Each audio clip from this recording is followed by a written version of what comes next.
How we doing, folks? Your host Moose here on the Pitt Panthers Football Network as we welcome you to our Season 6, Week 11 Around the NCAA recap show. Your Pitt Panthers, of course, coming off a Thursday night victory over the Georgia Tech Yellow Jackets, 37-17. A very impressive team performance, to be honest. You saw a very good rushing performance, a very good passing performance, well-balanced effort from the Panthers. The defense was solid, did just enough to get them to a victory, and the Panthers protected the football. That was a big key of the game as well. No turnovers from CJ Kirk or anyone else on the offense, which was great to see from the Panthers and led to a really impressive victory, and one that they just kind of gradually pulled away from the Yellow Jackets. Of course, 13 points in the fourth quarter will put things out of reach, but it was one of those games where Pitt just felt fairly in control throughout. You know, they went up 14-0, they were up 17-7, and they just kind of kept dragging it out, and ended up holding on for the big victory. Strong performance. CJ Kirk, 227 yards passing, couple of touchdown passes, and ran for a touchdown as well. It's one of those games where you look at the stats and nothing really jumps out at you other than the lack of turnovers, which is great to see from the Panthers. Good to see them protect the ball again. 3 touchdowns on 4 trips into the red zone. They scored every time they went in the red zone, which is good to see. But otherwise, it wasn't particularly exciting of a football game. CJ Kirk, like we said, just a solid performance. 227 passing, 2 touchdowns, 67% completion percentage. Solid game there. Davion Reynolds ran for 78 yards. He had the 24-yard touchdown, of course, on the triple option, which was beautiful. Otherwise, pretty average day for him. Average day for Sibley, who had 4.4 yards a carry. CJ Kirk had a nice day. CJ London didn't even feature running the ball, which was interesting. Just one of those things where Todd Sibley's kind of played his way into more playing time, and so he got the lion's share of the other carries. CJ London did have a catch out of the backfield at least. Antonio Greer, 2 drops, didn't have a reception in this game, so disappointing day for the senior tight end. We'll see if he can turn things around moving forward. Paul Lease did have the big catch on the day, 43 yards, but the storyline was Jay Keys' dominance being reasserted. The Bolitnikoff winner from last year, 10 catches for 108 yards and 2 touchdowns. He's kind of converted into a bit more of a possession type receiver this year. Not as many big plays from him, but they just want to feed him the football because of how good he is. 10 catches. Did have a couple nice grabs, a one-handed grab, and a few nice plays as well. But for the most part, he was a guy that the Panthers just leaned on to help them move the ball down the field, and he did that job with aplomb. Defensively, Avery Heller led the way, 8 tackles as he usually does. He's been an incredible player, just a ball hawk for the Panthers week in and week out ever since he started playing for the team. Jacobs, Bordeaux, and Heller and Cedric Granger, ended up with sacks on the day. And it was for the Panthers, it was a pretty, again, just hum-ho defensive effort. Everybody does their job. Gave up a couple of big plays to Georgia Tech, but for the most part, just kind of bend, don't break. Keep them off the scoreboard as much as you can and just let the offense outscore them. And that's what the Panthers did. Great game for Eric Fox. 2 of his 3 punts down inside the 20.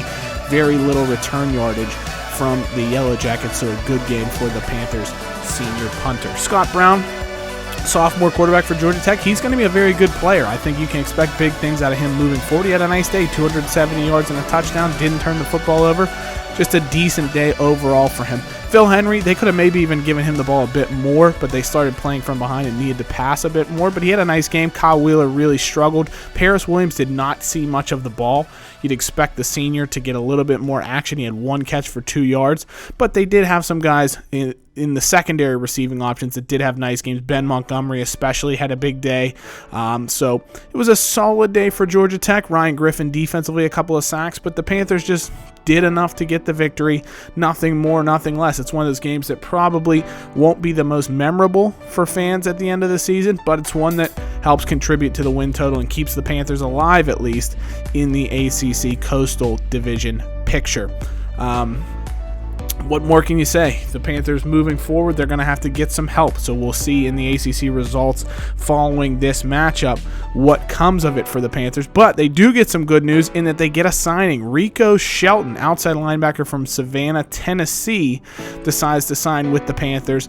good signing for the Pitt. Add some depth at a position where they're going to need it. So we'll see what Shelton looks like when he gets on campus. They do miss out on receiver Quentin Clark. He decides to go to Temple, but nothing too exciting other than he's a Pittsburgh prospect that the Panthers will miss out on. Rico Shelton, though, out of state. Not many Tennessee guys on the roster, but he looks like a decent player. 76 speed. He's got good tackling. He's already up 4 overall in his original scouting, so a player that, could be a nice diamond in the rough for Pat Narduzzi to find to help add some depth to the Panthers defense, where they've already focused so much attention here recruiting in this particular season. You can see the majority of the signings for the Panthers focusing on the defensive side of the ball, and Shelton is no different. Around the ACC, Louisville knocks off Virginia. Boston College goes to 7-2. Impressive season for them. They get a touchdown with just a minute to play in the fourth quarter to knock off a struggling NC State squad. Syracuse, same thing, gets a touchdown in the final minute to beat a 1-win Wake Forest team, 38-31. UNC with the big win of the weekend, knocking off Virginia Tech, previously unbeaten and number 2 in the country. The Tar Heels 31-27 over the Hokies. Miami beats Duke, and Clemson 45-35 over Florida State behind a gigantic passing performance from Will Alford, 504 yards and 4 touchdowns. Anthony Riggs adds 2 touchdowns on the ground. Adam Chandler, former Pitt recruit guy that we tried to sign, ended up with a nice performance, a bunch of catches to lead Clemson, although Riggs had 2 catches for 150 yards and 2 touchdowns, 2 passes that he took to the house. Cincinnati did end up winning that contest over Tulsa, 49-39, so they stay unbeaten and try and bust their way into the college football playoff. Big game for Oklahoma as they knock off 1 loss Iowa State now to 2 losses. Taylor Savage, 5 passing touchdowns in that contest in the win for Oklahoma. Michigan 28-25 over Penn State, battle to determine who's going to be able to win the East Division over in the Big Ten. Huge win for the Wolverines there. Texas knocks off Texas Tech. Florida just escapes upset alert against South Carolina. Clint Franklin willing the Gators to a victory with 3 rushing touchdowns, including 2 in the fourth quarter to get them the win. Ole Miss 45-24 over New Mexico in a late non-conference game. Georgia 31-24 over UAB. Of course, North Carolina upsetting Virginia Tech. USC beating Stanford as well in a big Pac-12 battle. 27-23 win for the Trojans as they try and bounce back from a down season last year. They've kind of been up and down, especially in the last couple of years. Remember, they went 0-12, I believe it was 2-3 seasons ago. Then they went 11-2. Then last year, I think they fell off a bit, if I remember correctly, and struggled a bit. Or maybe we'll have to look back on that. But USC's been very much a yo-yo type team, and they're having a bit of a resurgence this year. NCAA Players of the Week, Tyler Washington, 3-sack performance for Indiana. Great game for him. In the ACC, Chad Carlson, 2 picks in the Clemson victory over Florida State. Anthony Riggs, 152 yards receiving, 82 yards rushing, and 3 touchdowns in that victory over Florida State. Huge game there for the senior running back for the Tigers as they stay in the hunt for another ACC title. Michael Lowry, the grad transfer from Stanford who went to Ohio State, finally has a huge game, 185 yards and 3 touchdowns in the win over Michigan State. Washington, like we mentioned, Defensive Player of the Week for Indiana. Big 12, senior quarterback for Texas, Ben Kelly, with a 5-touchdown performance as he gets his job back. Giovanni Perry came in and had a big game for Texas last week, the freshman. Kelly starts this week, 5-touchdown game. Micah Jensen for Oklahoma State with a couple picks to win Defensive Player of the Week for them. In the American, Bobby Calhoun forces 2 fumbles and recovers 1 for Tulane to get Defensive Player of the Week. Steve Williams, he was actually a transfer from Syracuse. He's led Cincinnati now to an undefeated season so far with a 3-touchdown performance in the win over Tulsa. So very good transfer signing for PJ Fleck in Cincinnati. Ryan Thompson, 4 touchdowns in Middle Tennessee's victory over UMass. Nick Canary with a nice performance, as well as Reggie Bryant for Notre Dame as they knocked off UConn. Miami of Ohio, quarterback Brian Boyd, 6-touchdown, 360-plus yard performance to win both NCAA and MAC Players of the Week. Tavares Cruz, huge day for him, 5 total touchdowns, almost 400 yards as San Jose State knocked off Hawaii. Cruz is a guy that I really look forward to seeing what he can do at the next level. He's got a lot of talent. I think he'll surprise a lot of people when he goes to the NFL. Very good player. Pac-12 quarterback Taylor Coleman for USC. Great game for him as he remains in the Heisman race. He ends up winning Pac-12 Offensive Player of the Week for the victory over Stanford. Damian Hill with a pick six in Tennessee's victory over Mizzou gets Defensive Player of the Week in the SEC, while Carter Ford, sophomore quarterback for Georgia, 4-touchdown, 300-yard performance as the Bulldogs knocked off UAB. TC Ford, nice performance for the Arkansas State senior quarterback, 427 yards passing, 4 touchdowns. Ryan Harris with a couple of sacks and a forced fumble for Arkansas State as well. We look to the Heisman race as it stands right now. Dustin Young back atop the list after Virginia Tech's upset loss. Travis Huff, falls back to third in the Heisman race. Had a nice game still, 3 touchdowns, only 4 incompletions. Just wasn't able to get the job done for Virginia Tech, and they end up losing, and that allows Young to grab the top spot back. I like Taylor Savage as a dark horse. 475 yards passing, 5 touchdowns in Oklahoma's victory over Oklahoma State. Jaron Ware still in there as well as the only non-quarterback. Oklahoma, number 1 in the country. Cincinnati jumps up to number 2. Virginia Tech, you can see the big mover here this week as they fall all the way back to number 9 following their loss to North Carolina. Pitt stagnant still in the top 10, staying in that number 10 spot after the victory over Georgia Tech. Washington, the only team in the top 10 not to play, which allowed Clemson to leapfrog over them with their victory over ranked Florida State. Michigan stays at 11 after beating Penn State, who falls back to number 15. USC jumps up to number 14 after beating Stanford. Stanford will fall back to number 23 in the rankings. So a little bit of movement, especially in that middle 10 there. Iowa State, they hung tough with Oklahoma, so they're going to stay pretty much where they were ranked. They're number 16 now after their loss to the Sooners. UCLA up to number 17. Arkansas up to 18 with the week off. North Carolina into the rankings at 20 with their victory over Virginia Tech. I'm surprised they hadn't been ranked to this point, but 7-2. They're going to be ranked 20. Boston College 21. Florida State 22, so you can see a run there of ACC schools. Houston with another loss, the one team to drop out of the top 25. And it's been a tough year for the Cougars as it's their first year in the Big 12. They've struggled in Big 12 play. Over in the ACC Coastal Division, that loss of Virginia Tech to North Carolina really shakes things up. You've got 4 teams now with 1 loss in the Coastal Division, and a lot of them have to play each other. Pitt still has to play North Carolina and Miami. North Carolina still has to play Pitt. Miami still has to play Pitt. But then things shake up. Miami beat North Carolina. North Carolina beat Virginia Tech. Virginia Tech beat Pitt. Pitt could still beat Miami and North Carolina. So there's a number of different ways that this division could shake out. Virginia Tech just has Virginia left to play. You'd expect Virginia Tech to win that one as Virginia's 0-5 in ACC play, but then they'll have to rely on a tiebreaker. They'll need Pitt to beat North Carolina in order for them to hold all the tiebreakers over the remaining 3 teams. The remaining couple of teams that could still play. Pitt and Miami, one of them has to lose. So Virginia Tech will have tiebreakers over everybody except North Carolina. Miami would have tiebreakers over North Carolina, potentially Pitt if they beat them, but not Virginia Tech. So any number of teams could win the Coastal as it stands now. If Pitt wants to win the Coastal, though, they need Virginia to beat Virginia Tech because of the fact that Pitt's one conference loss is to Virginia Tech, so Virginia Tech has the head-to-head over the Panthers. So Pitt will be rooting for Virginia in a couple of weeks to take down the Hokies if the Panthers can happen to win out still in the Coastal Division with Duke, Miami, and North Carolina all still on their conference schedule. Clemson now in the driver's seat for the Atlantic. They do still have to play Syracuse, but Syracuse, they control their own destiny technically, but they have a murderer's row of a final schedule. Clemson, Florida State, and Boston College all ranked teams. If Clemson wins all of them, they'll win the if Syracuse wins all of them, they'll win the ACC Atlantic.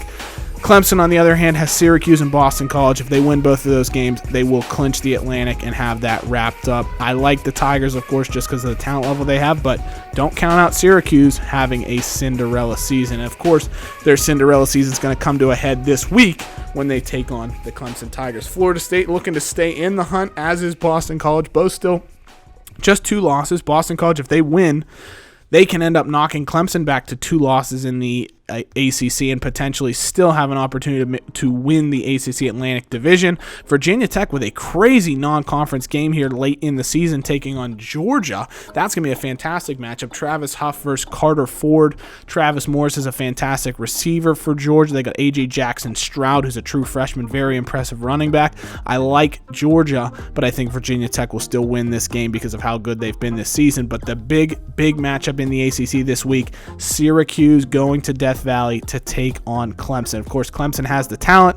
They're probably the better team. They've probably played better this season if you look at the numbers, but Syracuse has had a bit of a magical run. They could end up coming out victorious in this matchup, and then that would really throw a wrench in the ACC conference picture. Washington, number 4 in the country, taking on Oregon State, who had a Cinderella year last year. They've come back to earth again this year. That should be a good matchup between the Huskies and the Beavers. Mississippi State taking on Arkansas, who Arkansas can win the SEC West Division. They're 5-1 in the division right now. I mean, it's all to play for them. Arkansas could come out top of that division. They knocked off Ole Miss, so they have the tiebreaker there.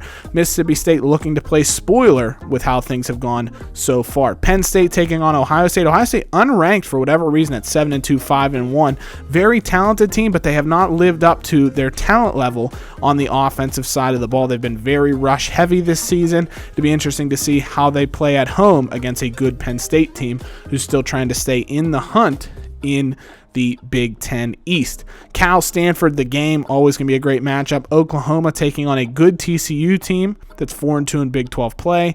Ole Miss taking on LSU. Remember, LSU 2019 national champions led by Joe Burrow. Now they've got Kelikolio at quarterback. He's a very good player. They've got a good passing offense. They're missing out the Grant Grigsby, their starting running back, the star senior. He's been out for most of the season, and that's let LSU down, so they've struggled this year. Ole Miss trying to stay in the national championship hunt, needing to get a victory in that one. And then finally, your Pitt Panthers taking on the Duke Blue Devils.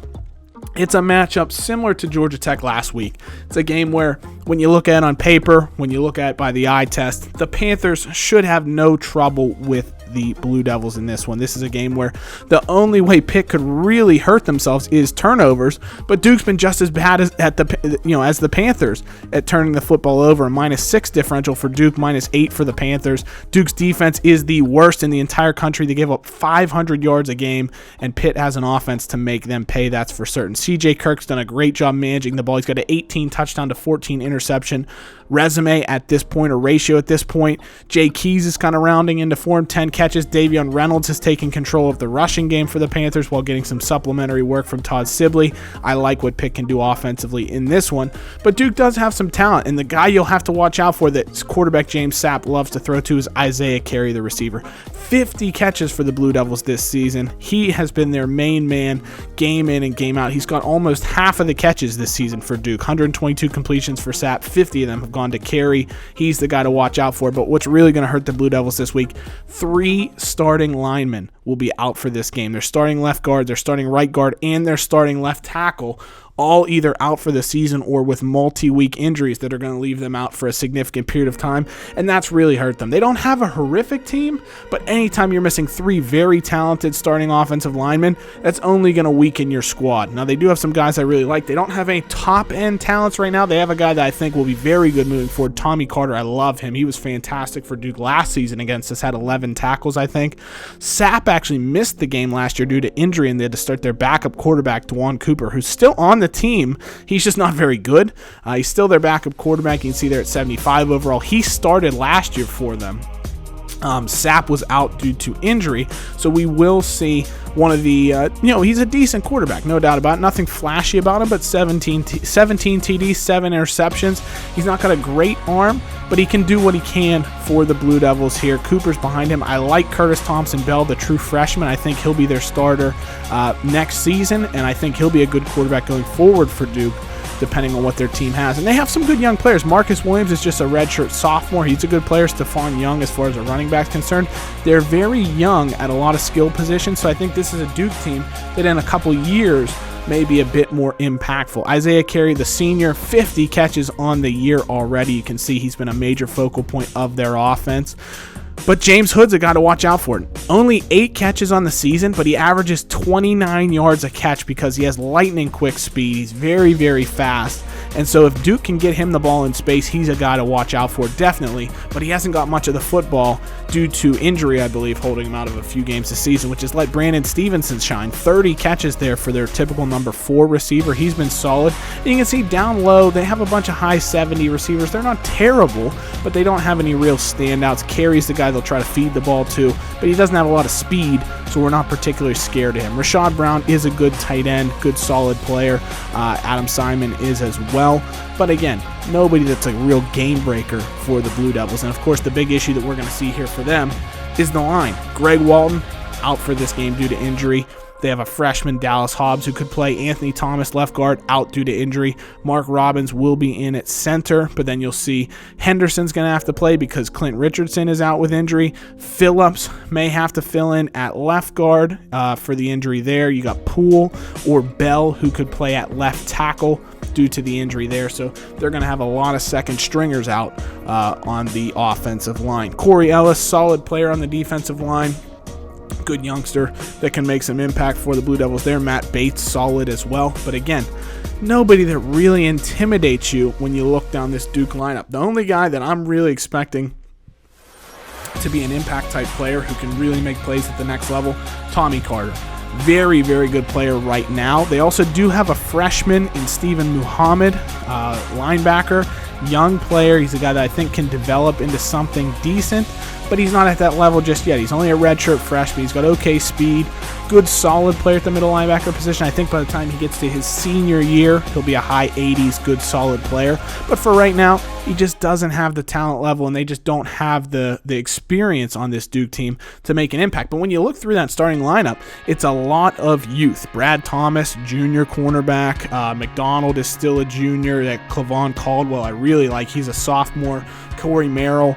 You can see not a lot of seniors on this roster, which is going to speak well for the Duke team moving forward. This year might not be their year. They're 2-7 already. They do have a bunch of senior safeties that they'll miss, of course. Nigel Alfred, Wade Harrell, all good players that are solid contributors, so they will miss them. But otherwise, this Duke team is very, very young. Those 3 safeties are really the only seniors of note on this starting lineup, and Tommy Carter is a fantastic player. He should be an impact player for them. I like him a lot. He's a guy I wish was on our team, to be honest. Good speed, good coverage. He gets around the field. He just finds the football. He reminds me a lot of Avery Heller, to be honest. He's a guy that gets after the football and just makes plays for the team. So when you look at this Duke team, I think it's one we should be able to handle without any trouble, but of course, you never know. They played us tough 2 years ago at Pitt when we had them at home. 13-10, we held them to a victory. Who knows what's going to happen this time? Let me know in the comments. Can we come back and claim the ACC Coastal Division title again? Will the results fall in our favor? And what's going to happen in this Duke game? Can we emerge victorious here? Will Syracuse upset Clemson? Let me know in the comments your predictions. And as always, guys, thank you so much for watching. Hail to Pitt. We'll see you soon. Take care. Bye-bye.